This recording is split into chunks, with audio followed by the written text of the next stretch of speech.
Matt, the margins tonight, they turn it over the way they did in the first half. You score touchdowns.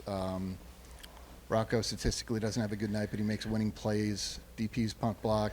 How do you put in perspective the plays you guys made in the moment that allowed you to get this win? Yeah, I think you probably hit it right. You know, we were able to do the little things in the moments to be able to win the game, and you know, man, really good football team. Obviously, we got a lot of respect for Kansas State and Coach Kleiman, and you know, the ability for our kids to make critical plays in critical moments certainly was the difference in the game. And you know, we knew kind of with the weather and the field, it was going to be just a hard-fought football game, and you know, we were going to have to make those plays. You know, Darian knocks the ball out, causes the fumble. He's also blocks the field goal, and you know, I mean, how about the night he had? I mean, just incredible. And you know, it's man, I think it's a testament again to you're probably fitting for this team to win that way to, you know, finish the regular season. And so couldn't be prouder of them, really excited for them and what they've accomplished and certainly what the future holds for them as well. The run Abu had with the spin move in space and getting whatever it was, 30 yards, tack on the face mask, Jaden makes the play. How critical was that? Because you had not been able to run the ball, and then after that you were able to actually seal the win. Yeah. Running the football. Yeah, no, I think that was really big. You know, big moment. You know, again, Coach Mauser did a great job. Kind of, you know, I think we tried to get big early, and you know, man, they really started to load the box. And then I thought our adjustment to kind of thin things out and create some running lanes for our guys, and I thought we were able to do a great job of that in the second half. And you know, I think that adjustment alone was really big. It really allowed our football team to have success. Coach, I know you still need some help in Provo, but to put yourself in the position to potentially go to Dallas in front of fans, how special is that? Well, obviously, if that's the opportunity that's presented, you know, it'll have been earned. You know, our kids have really never wavered, and you know, honestly, you know, I think it's fitting that even this isn't easy. Right? We're waiting till the midnight hour to figure out exactly what that'll look like, and you know, I think the reality for this team and this program and being there a couple years ago and you know, not having the opportunity to kind of fall 31 yards short of finishing, you know, that game. You know, if we get that opportunity, you know, it'll be a great opportunity for our program and obviously for our fan base to be able to be a part of that with us. Matt, I wanted to ask you just about kind of some sequences in the third quarter. There was a third down pass after they had scored. There was a third down pass where things weren't going well, but you were able to get the ball from the 20 to the 32. Yeah. And then go down the field. You ended up going for it. You didn't get it. But it seemed like that at least gave your offense some confidence. Yeah. And that throw at that point seemed to be really important. Yeah, it was a third down and 10, Yeah. right? And Rocco found, you know, we were able to, Carson Brown found him right in the middle of the field. And I think it was big for Rocco. You know, we were trying to just find the momentum a little bit. You know, we were, and I think that play kind of like gave everybody a little bit of sigh of relief and allowed us to go play good football from there on out. I really thought Rocco, after that play, kind of settled himself back into the football game. And, you know, again, you know, we were able to settle ourselves back into the football game collectively. And you're right, we didn't finish on that 4th and 2, but, you know, I think just moving the football down there, I think it really gave us a lot of confidence moving forward. And then the safety. It seemed at that point, again, just the pass rush to be able to get a 22-yard sack Yeah. and do that. I mean, how much life did it give you guys at that juncture of the game? And then what did it kind of say about your pass rush in that situation? Well, you know, a great call by Coach Haycock. You know, I think, you know, it was a really, you know, really good, it was a pressure, and we were able to get somebody loose right through the middle of the defense or through the offense. And, you know, again, those are the moments. You know, I would still say, I think some of those, you know, early in the first half of the game, our ability to create turnovers. Obviously, I think Darian's blocked kick, even though, you know, it went back and forth, and I think they went down to score, you know, just those are huge moments. And then the ability for, like you're saying, the ability to create a sack and score on defense, you know, we haven't done that in a little bit here. And I think those plays were huge for us. I thought we played great defense throughout the night tonight and, you know, really gave ourselves a chance to, you know, win a big football game here at home. Matt, you guys honored seniors before the game, a group you've praised highly throughout the season. What did you make of their holistic performance tonight? Jaden Higgins, Darian Porter, just to name a few.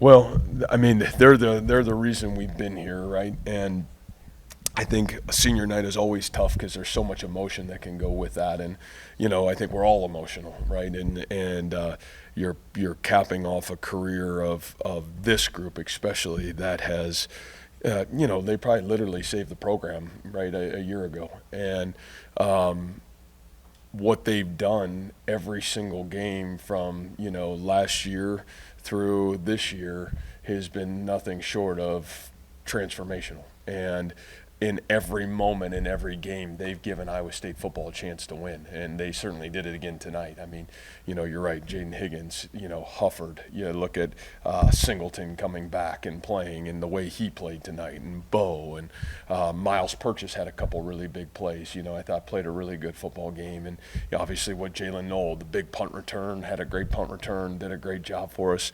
Higgins, and you can really go down the list. I mean, that's what makes this group really special. I think they made history tonight, right? First time we've ever won 10 regular season games. And you don't make history if your seniors aren't their best. And our seniors have been absolutely incredible, and it's been leadership for the ages. And really grateful for them. It's been an honor to lead with them. And, hopefully got the opportunity to do some really special things, continue to move forward. What do you have to say about Tayshaun James's game today? Yeah, really just happy for him. I thought him and Jamison Patton really stepped in, and, Malik physically just wasn't ready to go. And, I know that stinks for Malik because he's done such a great job for us and been such a great player for us. But, again, it's just another example of this team. You could sit and make excuses about all the injuries we've had and, all the injuries that continue to happen, but we don't. The next man steps up and he comes in and he plays for the betterment of the football program and the football team. And I've never seen anything like it. Again, I give a lot of credit to some of those seniors in the back end and Bo, and I think, Malik did a really great job of helping those guys be ready to play. But I thought, it was great to see. And Tayshaun got a little bit of opportunity at Kansas, and it wasn't always perfect there. But I think he took those reps and he really made great use of those reps tonight. I thought he played a really good football game. And I know there's still more football left, obviously, but just how do you reflect on just what it took to reach this first 10-win season? Well, it takes everything you got. Like I wish I could tell you it's never going to be easy. It's going to be really challenging, and it takes everything you have. And it takes great leadership from your coaches, and this has been an incredible coaching staff. A staff that everybody's been willing to work together, which I think has been just such a great reward. You got Coach Haycock and the veteranness on the defensive staff, and then, man, you see Miles step up and do what he has done this year in that offensive staff. And, there's unity. And like I said, I think it's the first time nobody cares if you won 3-2 or you won, whatever it was tonight, 29-21. It's like whatever is best for the team. And then you talk, and I know I've talked ad nauseum about the leadership of the senior class, because everything, man, it starts at the top and then works its way down. And, man, those guys have been convicted since January, and they've had this conviction in what are the standards. How do you come into the weight room? How do you take care of your body? Man, how do you show up in terms of spring practice? How do you show up and study film? So they've been convicted on the standards. I think they've certainly, when you do that, you've got this unbelievable, uncanny ability that when adversity hits, you've got something to fall back on. And this group has given action to adversity every step of the way. They've never complained, bitched, whined.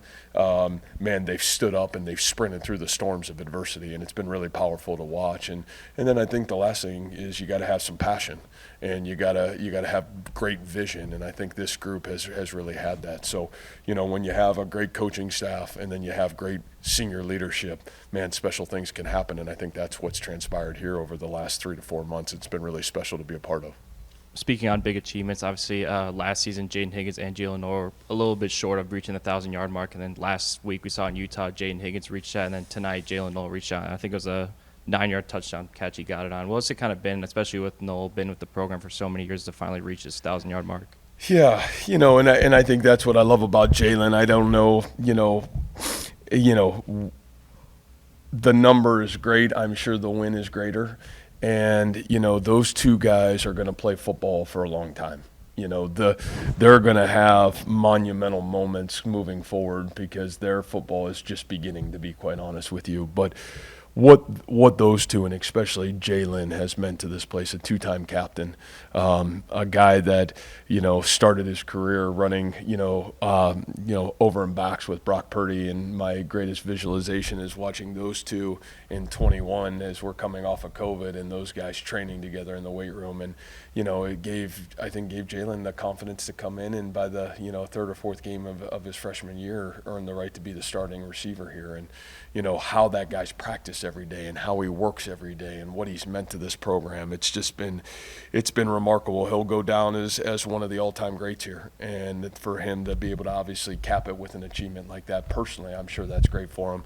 But I would tell you it's even greater that he's going to be able to bring his wife and kids back here and say, look what I did. First team ever to be able to win 10 football games in the regular season here. And, man, I was the guy that was the captain of that. And I think that's going to be really special for him.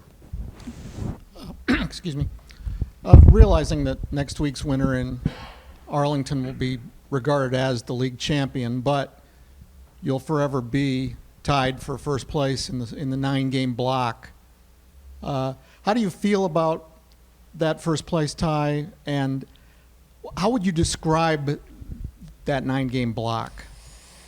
I don't know. I don't know how I would describe it. I know we won the outright championship in 2020, and then we lost the championship game, and that was a gut punch.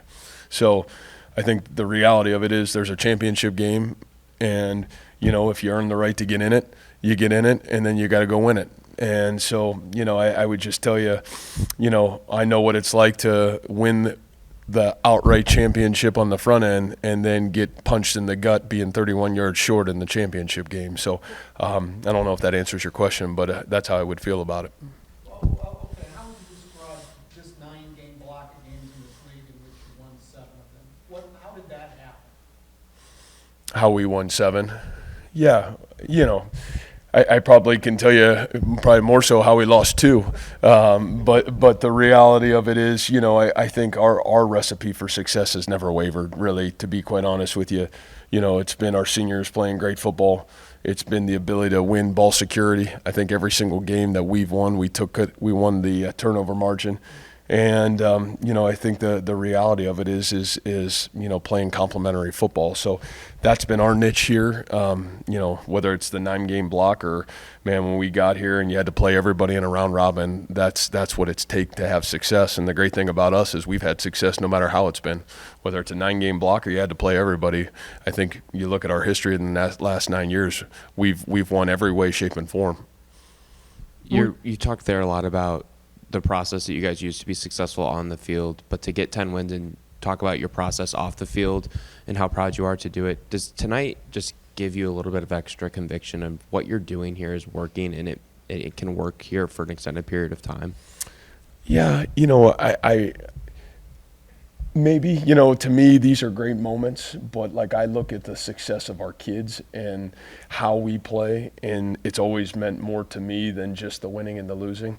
To me, it's the character and how we do things and the ability to consistently show up. And, man, we lost 2 games this year, but, man, I thought our kids played their tails off. And, we had adversity surrounding us, those games, those moments. And, but, man, our kids never wavered and they kept fighting. And, that is how you have to win at Iowa State. You got to out-tough people. You got to be the toughest, mentally toughest team that you possibly can be. And you got to be able to do the little things really well here. There's never going to be another way to do it. And if there is, God bless them, whoever comes next. But the reality for us of, man, being a tough physical football team with a great mindset, the ability to play as a team and for each other, I still believe that's the way to win here. And I'm really grateful that we've been able to do it here for the last 9 years. Coach, 14 months ago was the loss to Ohio. Mm-hmm. You mentioned the seniors changing the program. What exactly changed on that day? Yeah, I don't know so much on that day as, I'd probably flip it back to, late May and, Jamie and I are coming back from Arizona and, you're going through, man, what happened here, losing 7 seniors on one day and 7 senior starters in our football program. And that's hard. And hard for those young men, hard for our football team. And to be honest with you, how that locker room was able to kind of pull through that, And I think the Ohio game probably spearheaded it, maybe that day Rocco Beck was born, and man, a guy that was the flu and couldn't even like hold his head up and, is puking his brains out at halftime and then comes back in the game and does everything in his power to give us a chance to win the game. I think that day we we had an identity of, even though this didn't work out, and we flip back, that quarterback was pretty good at Ohio. I think he's playing in Indiana now, and they're pretty good. And so, I think it gave us the ability to say, we're going to be okay. And we got our quarterback, we know who we are now, and we know where we're going. And I think from that point on, man, we really haven't wavered. But, there's some moments there from May through that Ohio game that you knew you really had a great shot to get this thing back to where you needed to. And like I said, there were some hard moments in there and hard moments for some individuals, but really hard moments for our team and our culture. But it was fun to watch our kids and the leadership of this program, last year's seniors and this year's seniors, do an unbelievable job of leading through hard things. We got time for one more. Players are out there. Matt, would missing the Big 12 championship game on a tiebreaker have any impact in your mind on how much successful this season has been? No. Obviously, the situation is what the situation is. And so, like I said, it would, and there's no more fitting piece of it is we're going to have to wait to the midnight hour to see exactly where we're at. But everything this team's needed to do and everything this team's had to do to put itself in position to be where we are right now, our kids have done it. And they haven't wavered, they haven't quit, and I'm really proud of them. BYU's up 21-10 at halftime. Awesome. We'll have our BYU hats on, and we'll be ready to rock and roll. Thank you very much, guys. Have a great night.